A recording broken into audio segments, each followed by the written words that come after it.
my story. I went over, they put me in an engineer outfit. Basically I went in under transportation, became an engineer, was out doing landmine details and building bridges and roads through jungles, which is always a lot of fun. Come back and holes in the truck. Them guys are really bad shots.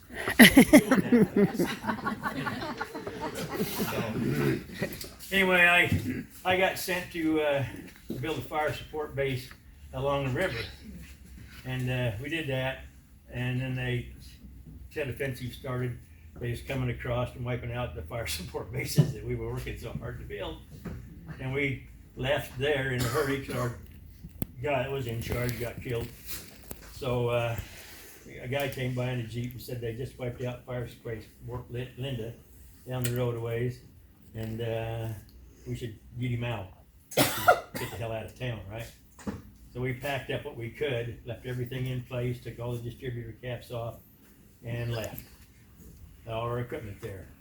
Front end loaders, a couple 5-ton trucks, deuce and a halves, and 3/4 ton and a Jeep. So we left that there and took a Jeep and a 3/4 ton and a deuce and a half and went to a place called Tane Inn. That night, this second lieutenant found us. He had some pull and he got us some real beer and some real food. Not that stuff that comes in a little cardboard box. But we had real food. We hadn't seen real food for a couple of months, so it was a joy to get a piece of flattened out steak about that thin, you know, and this is great, ain't it? Just like home. Wasn't like home. No matter how hard they tried to make it like home, it wasn't home. But anyway, I got shot walking out the door. Just got everybody out of the hooch when I seen the rockets coming in. They were trying to take over the runway or the ammo dump, and we were right in between there where they put us for just being TDY. We just stopped there for the night because we were going to go on to our home base, which is Ku Chi, which is out in the middle of they call the Iron Triangle, out in the jungle. And it was the jungle. Everything out there wanted to eat you or bite you or be mean to you or shoot you. I got the latter. I got right there, bang, boom, and on my butt. But yeah, being a veteran is hard duty. And now here we are. We're veterans. We've served our country well, but we took an oath when we did that, right? We took an oath to defend it against all enemies, foreign and domestic. And right now we have a lot of trouble. So it's a lot of, you know, I pulled the trigger before, I can pull it again if I have to. That's where we're at today, right? I mean, I think so. I think that's where we're at. I look at things coming in and it's like, what's the matter with people in Pennsylvania? Is the water bad over there or something? I mean, you got these two guys and one is... No politics. I can't go there. Yeah. My dear brother-in-law. Hey, you guys. Let me tell you something.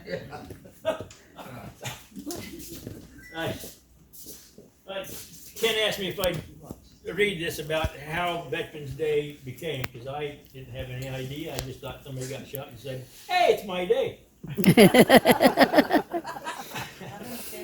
Oh, man.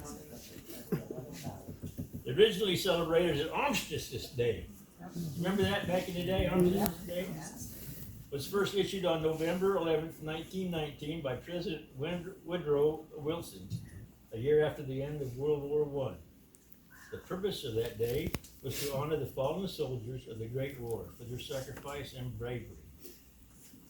7 years later, in 1926, Congress adopted a resolution requested that President Calvin Coolidge issue annual proclamations on November 11th, making Armistice Day a legal holiday.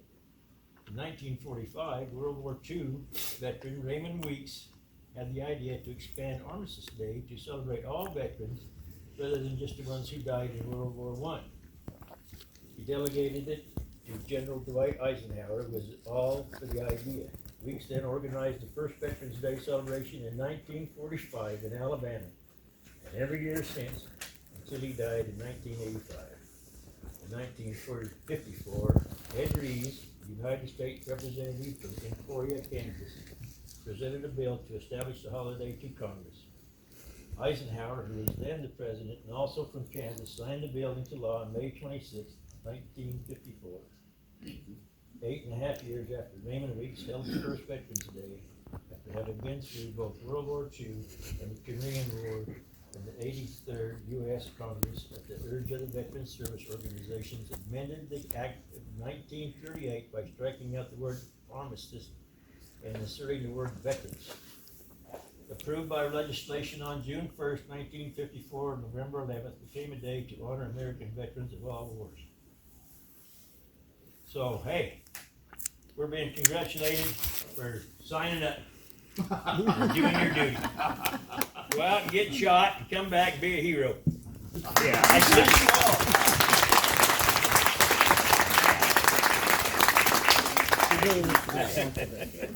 November 11th, 11th day, 11th hour.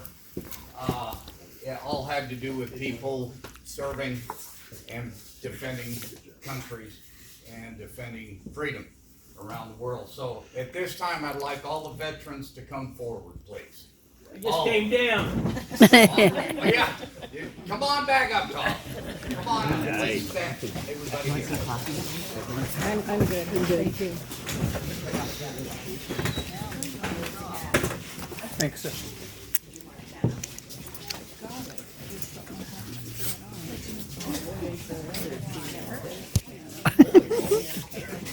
I'll pat your butt. You won't. I will. Your older, more mature brother. Older, but I don't know about the maturity.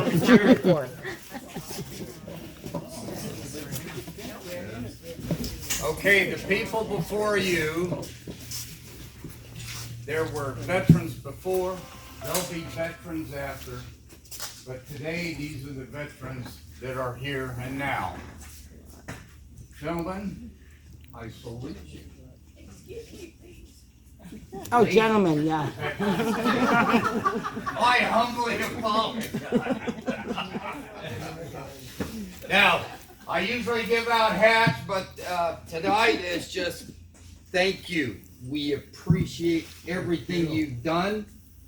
Put these on your jackets or in a window, whatever, but your service is appreciated. And there's people out there that don't know. Some of these, like Tom, was forced into service. Some of these volunteered for service.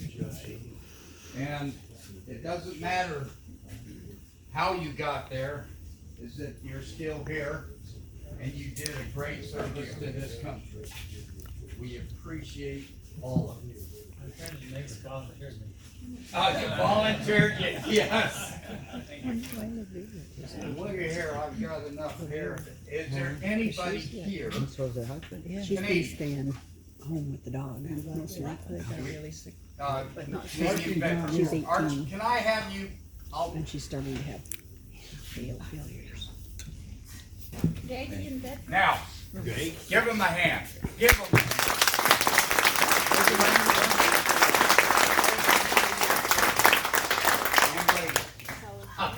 Matter of fact, where's Lavier's in Mexico. She took somebody else on a medical thing.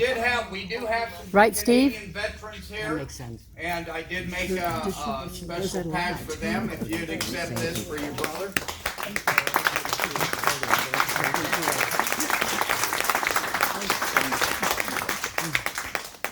That concludes our ceremony. We appreciate you.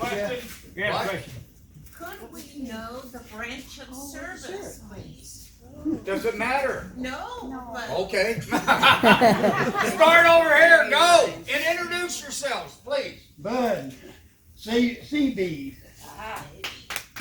In Oxford, U.S. Air Force. Woohoo! Tom Montez, U.S. Army. Larry Messerschmidt, U.S. Army. Jim Weintraub, combat engineer. Steve Wilson, United States Marine Corps and the U.S. Army. Oh, give it a Awesome. go. Takes two services. Marine and Army. Russ Hale, U.S. Navy. No, I was gonna say, let me guess. Negro,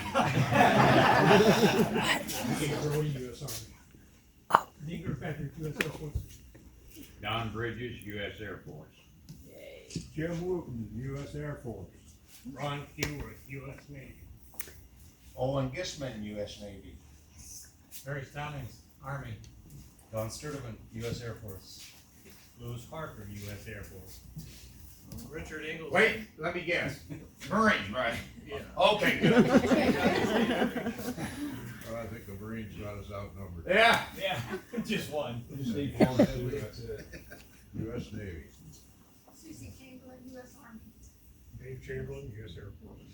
Woo! Woo!